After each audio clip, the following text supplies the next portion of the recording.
Hey everyone, Kobatanori here. Today I have a drawing that I did as kind of a secret Easter art trade, and it's basically the same concept as the Secret Santa but done in the springtime around Easter. And in spirit with the Easter theme, a lot of us decided to draw the characters as bunny girls. So I kind of put her in a little bunny suit. And while this character normally has wolf ears, I believe, she has bunny ears in this drawing as a nod to this event. The process for this speed paint was pretty messy. There are multiple sketches, multiple times where I do line art, multiple times where I do colors. And because of that, I'm going to speed through all of the footage that isn't exactly necessary for the viewing experience. So instead I decided to kind of do a voiceover and kind of talk through some of the processes and what I'm doing in each part, and then kind of skipping through things so that at least you guys can see the entire process without being too confused on what's going on at a specific moment. So right now this is the first iteration of the drawing. I've completed the sketch and I'm kind of working on the lines and cleaning it up. I went with a pose where the character has one leg up, and I was pretty stubborn about keeping this pose until the very end, where I just gave up because I didn't think it looked right or felt very natural. Here I skipped a little bit forward. You can see that I've done some base colors and have done the lines for a lot of the little small details.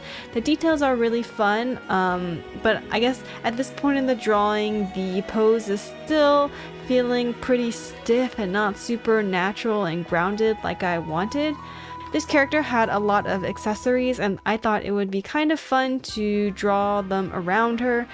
Because of the bunny suit, I couldn't actually include a lot of them in her design, so I thought it would be a nice nod to the original character if I put the details around her instead.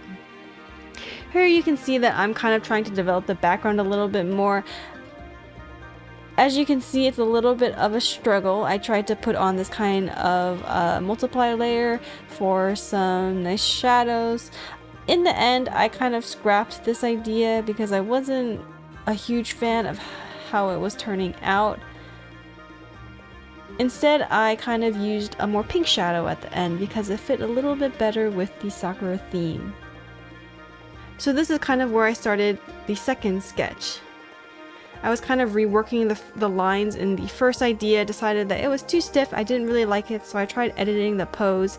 At this point, I was trying to use a lot of references. However, I couldn't really find a reference that was exactly what I wanted, and I was still struggling a lot with the pose.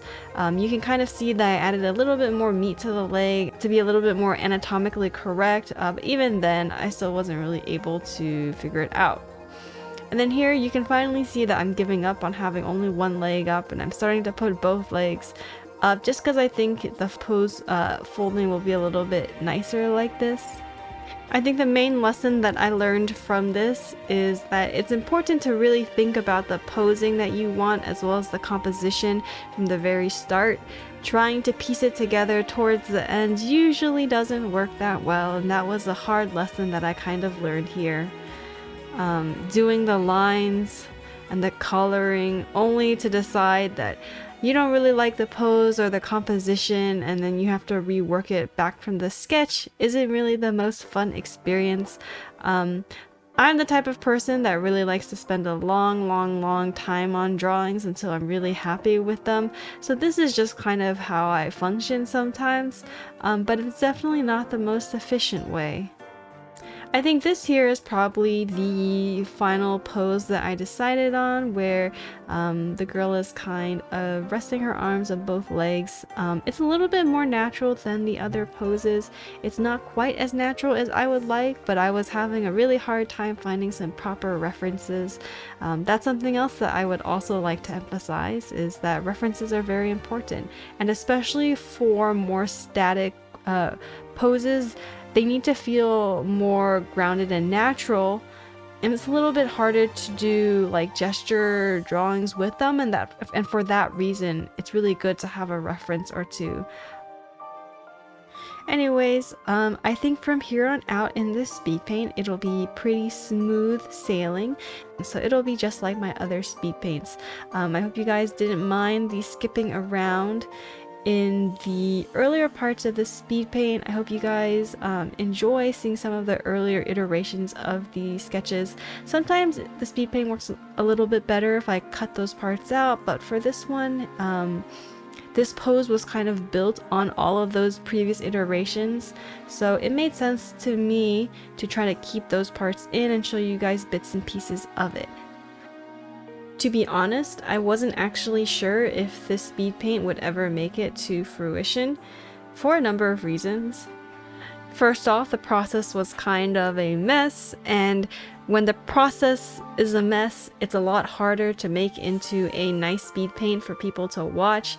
There have only been 1 or 2 drawings that I was unable to turn into a speed paint for this reason though, so I was pretty hopeful that I would be able to do it, and I think the voiceover component probably helps a little bit for you guys, so I hope it's not too disjointed.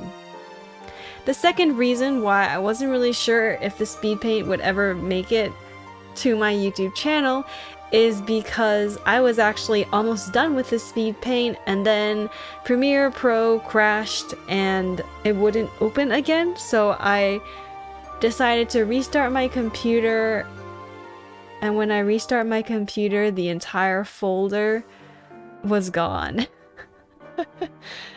And this was only a couple of days ago, so the trauma is still pretty fresh.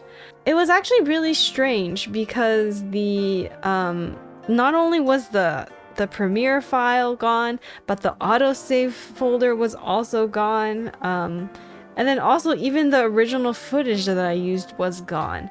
Using some file recovery programs, I was able to get it back, and that was pretty nice.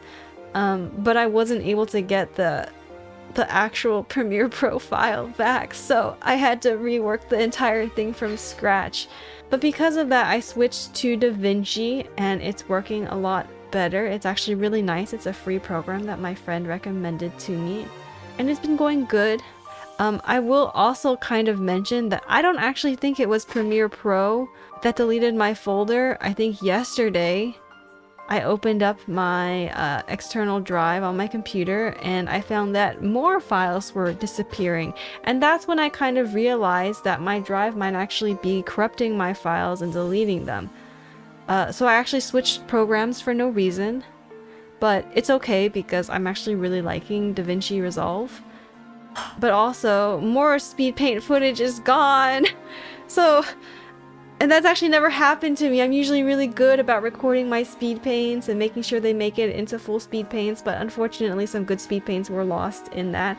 I no longer have a Miku Rabbit Hole speed paint. I'm missing some speed paints of my OC, and it's all pretty sad, but you know, what can you do at the end of the day? I think the one good thing about all of this is that because I'm redoing the speed paint, at least for this one, I think it's turning out a little bit better quality than the previous iteration. I actually tried something new for this one. So instead of cutting the speed paint and then putting the music on and then adding the voiceover, I'm actually going to try cutting the speed paint to the voiceover, and hopefully it'll line up a little bit better. So far, I think the process makes a little bit more sense to me, but we'll see. Anyways, I hope you guys enjoy the speed paint. Thank you guys for watching.